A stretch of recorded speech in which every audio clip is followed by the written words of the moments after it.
মাতাতে ঢাকায় আসবেন যারা। বাংলাদেশ প্রিমিয়ার লিগের তৃতীয় আসরে মঞ্চ কাঁপিয়েছিলেন বলিউড তারকা হৃতিক রোশন, জ্যাকুলিন ফার্নান্দেজ ও কেকের মতো তারকারা। কিন্তু সর্বশেষ আসরে উদ্বোধনী অনুষ্ঠান হয়নি। তবে এবার ধামাকা নিয়ে আসছে বিপিএল গভর্নিং কাউন্সিল। পঞ্চম আসরের উদ্বোধনী অনুষ্ঠানে মঞ্চ মাতাবেন দেশি শিল্পীদের পাশাপাশি ভারতের জনপ্রিয় গায়ক অরিজিৎ সিং। ইতোমধ্যে অরিজিতের সাথে সব চূড়ান্ত হয়ে গেছে।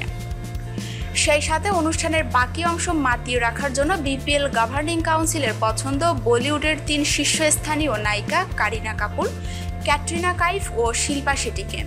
আর তাই এদের সাথেও যোগাযোগ শুরু করে দিয়েছে আয়োজকরা। উদ্বোধনী অনুষ্ঠানের ব্যাপারে শেখ সোহেল বলেন, বাংলাদেশ ও ভারতের শিল্পীদের নিয়ে এবার আমরা বড় করে উদ্বোধনী অনুষ্ঠান করতে চাই। বাংলাদেশ থেকে যেমন রুনা লায়লা, সাবিনা ইয়াসমিন ও মমতাজ আপার সাথে আমরা কথা বলবো। সেই সাথে ভারত থেকে ইতোমধ্যেই অরিজিতের সাথে চূড়ান্ত হয়ে গেছে। এমনকি ক্যাটরিনা কাইফ, কারিনা কাপুর ও শিল্পা শেট্টির সাথে যোগাযোগের চেষ্টা করছি।